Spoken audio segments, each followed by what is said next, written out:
Hey, welcome back to the garage. We're getting the Volvo ready for its dyno day. But before we go too far, gotta clean up some stuff in the garage. We just got some random furniture out here that needs to get disposed of. The stairs are turning into a mess. So before we dive into swapping out the rear springs and talking about what I've done so far for dyno day prep, let's just get some stuff cleaned up, some cars moved out, give us some space to work.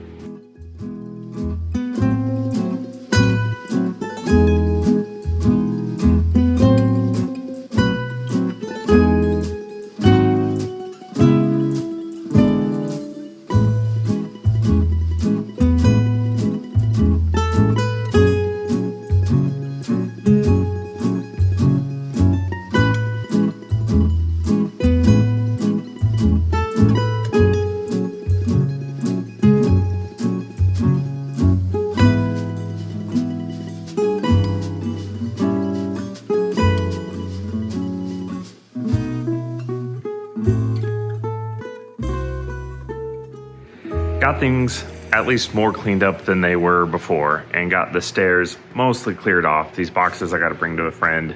Got this little corner cleaned up. So that's feeling pretty good. Now, like I mentioned, getting the Volvo ready for getting dyno tuned about a week or so from now.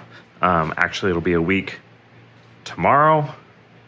By the time you see this video, none of the dates will matter. We did a 500-mile break-in on the engine, changed the oil out a couple nights ago. Haven't really driven it since, but we changed the oil, adjusted valves.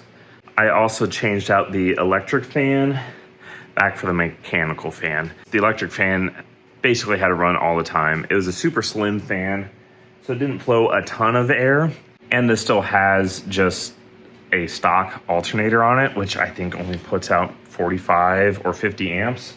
The mechanical fan will flow more, keeps things a little bit more simple, and don't have to worry about cycling things on and off or fuses blowing or anything like that. I also resynced all the throttle bodies. And then really there's just a few settings on the computer that I'm gonna have to change. Want to double check that I have rev limiter set, and I switched off that electric fan, so it won't be triggering any relays. If you saw in last week's video, I did change the front suspension on the Volvo, replaced all the bushings and put new springs in. Now I'm gonna do the rear. This is a stock 142 spring. This is the spring that came with the lowering kit. And these are the springs that I'm gonna put on. There's actually a set of iBox springs like these on it right now. They are 250-pound springs, which are a lot stiffer than stock. But I put those 250-pound springs on when I had about 770-pound front springs on. Now that I've dropped those down to 450, I'm dropping the rears down to 150. I don't remember the exact math, but with those 450-pound springs up front, it ends up being like 45 or 50% stiffer than stock. And with these in the rear, it ends up being closer to like 65, 70% stiffer in the rear. But I do plan to try and do some more road trips, having luggage in the back, having potentially people sitting in the back, having a little bit stiffer spring. And I've read some people say that a little bit stiffer spring in the rear of these give it a little bit better handling characteristics. So we're gonna try it out and see. This is a great example to see that it's not just about spring thickness, because these stock ones are supposed to be like 95 pounds per inch, but they do have a kind of a thicker, what it looks to be thicker, at least spring diameter than these iBox ones. But part of the factor in spring rate is not just spring thickness and coil diameter, but also the number of coils. The more coils you add within a specific height and diameter and wire diameter, the softer the spring is. When you have less coils, it becomes stiffer. And that's basically because for each coil, it's deflecting. The spring kind of has a torsional deflection, and it can only do so much per each coil. So if you add more coils, the whole spring as a unit can kind of flex and compress more. Whereas if you have less coils, you have less deflection because that's only happening over a few coils. So for most of the run of 140s, they have a spring like this, where there's a pigtail on either end. On 74s, which is the last year, and on 240s,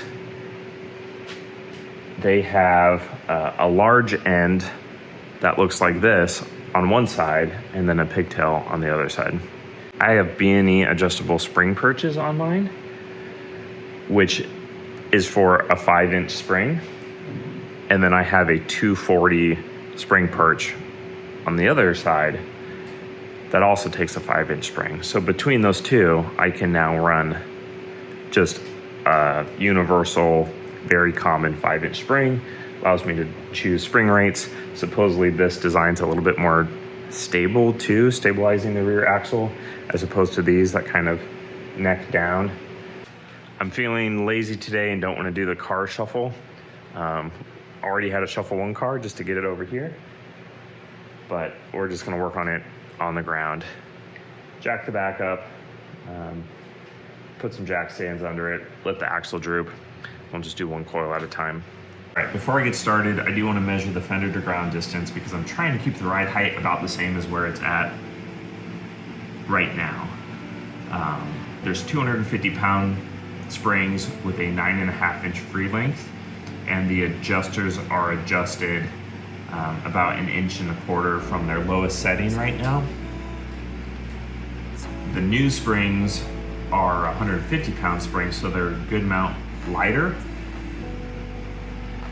And because of that, I ended up going to an 11-inch free length. So I think I'll be able to put these on, adjust the perches a little bit to get them closer to where I want, and hopefully get about the same height. It looks like right now we're at about 23.25 inches. So that's my goal, to get about that same height with these new springs, just get a little bit of a softer spring rate.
And back, bounced it a bit, all just trying to settle the suspension a little bit. Let's see where we're at. Just at 23.25 there. Maybe a little shy. 23 1/8. and about 11 3/4. Gonna tighten up the lug nuts here, and we'll take it for a spin. All right, we're out cruising around, and it feels pretty good. It's way more comfy. Haven't had any issues bottoming out or anything. I might tweak the shocks a little bit since they're adjustable, but otherwise, very pleased with how that's going. Gonna just grab a few photos and a little video here, and the next thing that we're gonna do is load this up on a trailer and take it to get tuned.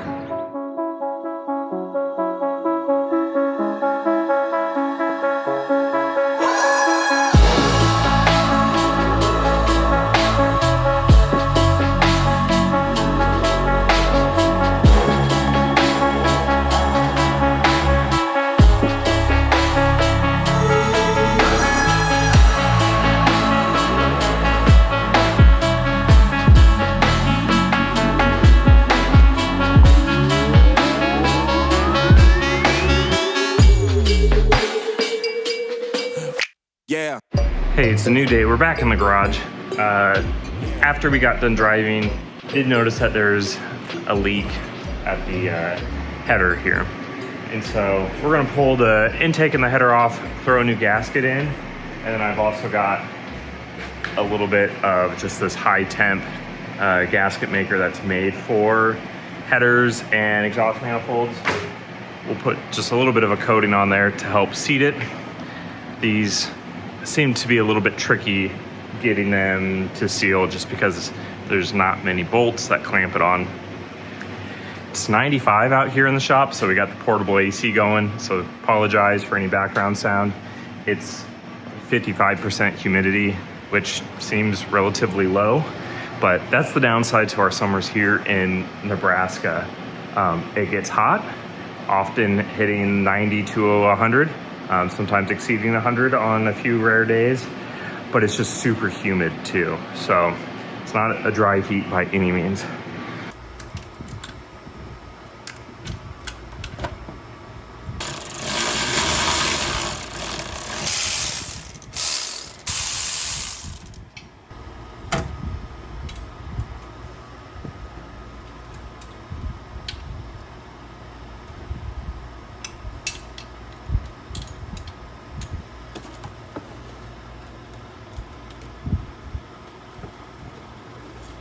I gotta crawl under the car and disconnect the header. It's pretty long and there's no like flex pipe or anything. So to get the header pulled all the way away from the head, I have to unbolt the first exhaust clamp to give me some wiggle room.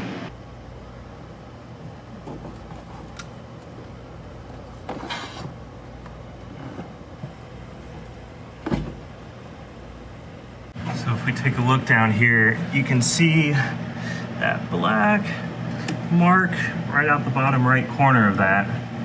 That's where we were leaking.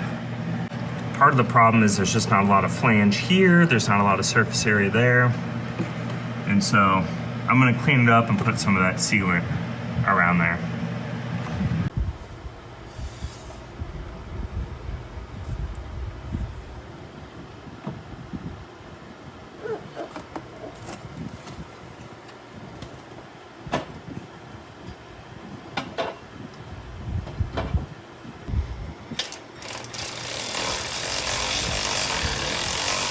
It is hot out here. We're getting 97.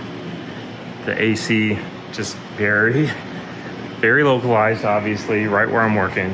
Helps a little bit, but we've got everything loosely back together. Supposed to just hand tighten everything and let it set for an hour and then do the full tighten, seat everything down. So this gasket is made of 2 layers of metal with a layer getting sandwiched in between. And you can see just from me like pulling it out where it kind of got caught on the studs, that inside material fell apart. Well, also on these corners right here seems to be where glass was blowing by, but there's also no material in between anymore. And so I kind of wonder if that material just blew out and that kind of made it soft and made it easy for some gas to leak out there. I don't know. Don't really like this style of gasket. So hopefully the new one at least lasts us through the dyno day. And if we end up having a problem, I'll make sure to find a different style of gasket here. Good morning. Today's the day. We're loading it up. About to head to Boosted Performance, which operates out of Paragon Performance in Waukee, Iowa. He is who did the dyno tune on the Beetle and recommended the Link ECU. So that's who we're taking this to go see. It's about a 2-hour drive. Only one shop locally said that they would work with Link ECU, and I do like Graham, and Paragon Performance is just a super nice shop. So we got the Volvo all loaded up here. Just got to grab a few more little things and we're gonna hit the road.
As the full throttle stuff goes, honestly, it drives around really good. Nice. The idle's the only weird part. So I've got fueling pretty well cleaned up where I want that. It's in a good spot. So basically what these last 3 runs are is just kind of validating the timing curve. I felt like red was probably pretty close, but then what I did from red was I took 2 degrees out everywhere, and that was the blue run. And what I want to see is that basically the torque drops everywhere. That means that, you know, there's no timing being used that's unnecessary or more than needed. And then what I like to do from there is I go back 4 degrees in the other direction. So I want to see if it can take more timing anywhere that it wants it, and it's pretty minimal. You know, there's a little bit that's useful at this point, but pretty much from 4,000 to 5,200, it's really not making a difference. Up here at the top end, it arguably can use a little bit, but that's where I like to be more conservative. So what that tells me is red's kind of the key right there. Okay. 115 horsepower, 116 torque. Not too much on timing, not too little. Okay. So, yeah, I think we're there. That's kind of the thing with naturally aspirated. It's just going to make what it makes. It makes what it makes. Exactly. Yeah, and you know, only takes so much ignition timing. You know, we could put E85 in it. You know, we could put bigger injectors in the 85 and maybe pick up another 15 to 20 possibly. Yeah. Other than that, you know, we just have to go hunting for things that could be causing restrictions. But I really don't think there's too many restrictions, given the way that the fuel table kind of takes shape here. If you're getting near 100 or a little over, that's pretty good. Assuming this also assumes that like all the variables are correct, you know, like injectors and stuff like that. Yeah, if the injectors are a little off, if they're a little underscaled, then this would be higher to compensate. But the general shape of the VE at full throttle kind of tells you how the engine's working, especially if it's not dropping off a ton at high RPM, then that's pretty good. It says the engine's breathing pretty good. So I don't know. I'd be inclined to say that this is probably very normal for this engine and what it is. Yeah. You know, I think that's pretty decent horsepower for an engine of its age. Yeah. Single overhead cam, 2 liter. Not even overhead. It's not even overhead cam. No, it's a push rod. Is it push rod engine? Yeah. I thought the valve cover kind of looked push rodish. Yeah. Yeah. So that, I mean, honestly, I think that's pretty good. Obviously, we don't have any scale, you know, or any frame of reference here, but Right. I think that's pretty good. I mean, still a good jump over stock for sure. Yeah, and it makes nice torque too. You know, it comes on pretty decent. It's not real lazy down low, which is nice. It's got some grunt down low, and then you can tell it kind of 5,500 is its efficient spot. That's why it kind of gets a little bit leaner there, and why the shape of the VE map kind of peaks there. Gotcha. But, yeah, the torque curve is, I mean, it's not entirely flat, but it's pretty. It's Kind of gets right up there. It's pretty good for not having, you know, VVT or anything. That's usually what you see is kind of a torque curve that's like that. So nice. Yeah, looks good to me. So I think we're there. I think, you know, just figure out what the heck's going on there around idle. But other than that, it should be pretty solid. Cool. Back in Omaha, after getting this tuned, it ended up putting down 117 horsepower at the wheels, roughly about the same torque. I am a little bummed. I was really hoping, you know, that ends up being maybe like 130 horsepower at the crank. I was really hoping to be more in that like 150, maybe 160, just kind of with all the stuff that's done. This originally would have had about 110 as a B20F. The B20Es, which were a higher compression, better flowing head, would have made about 130 stock. So basically made a modern version of a B20E. It should still be, you know, having fuel injection and all that. That's modern. It should be pretty reliable and pretty drivable and all that. It does, you know, pull pretty good. It's not a rocket ship, but it's definitely, you know, a nice amount of power for a cruiser that's still pretty fun, and it makes some pretty cool noises.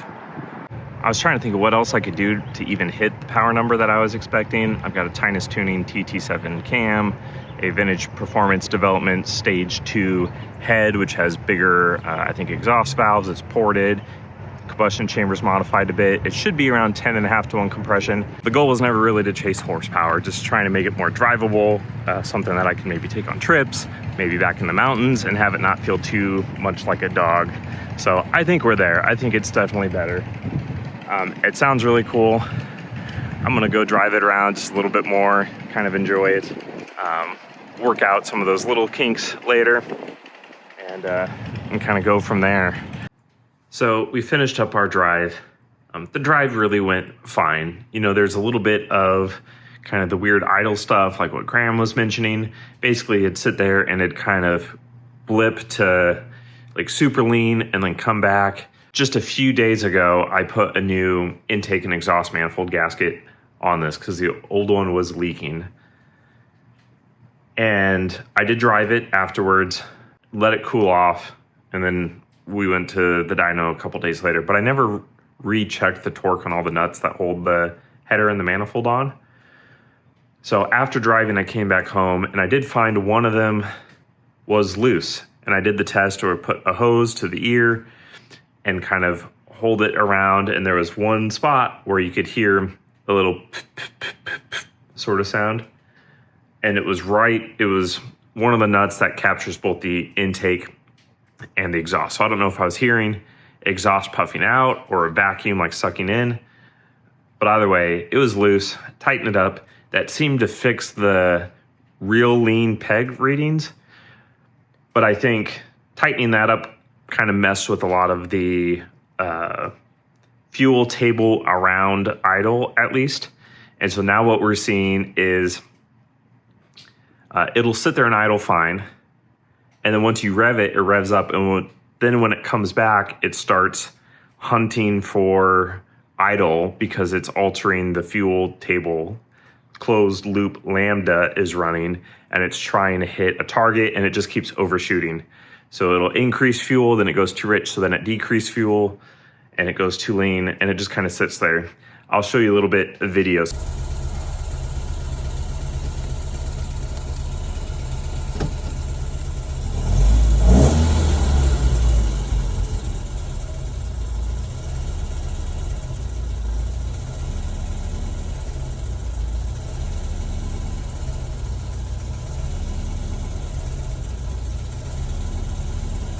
I've been on the computer here. Let me show you what I've changed. Okay, so the first thing that I did is I updated this closed loop lambda update rate table. Before, there was just a single cell that said 10.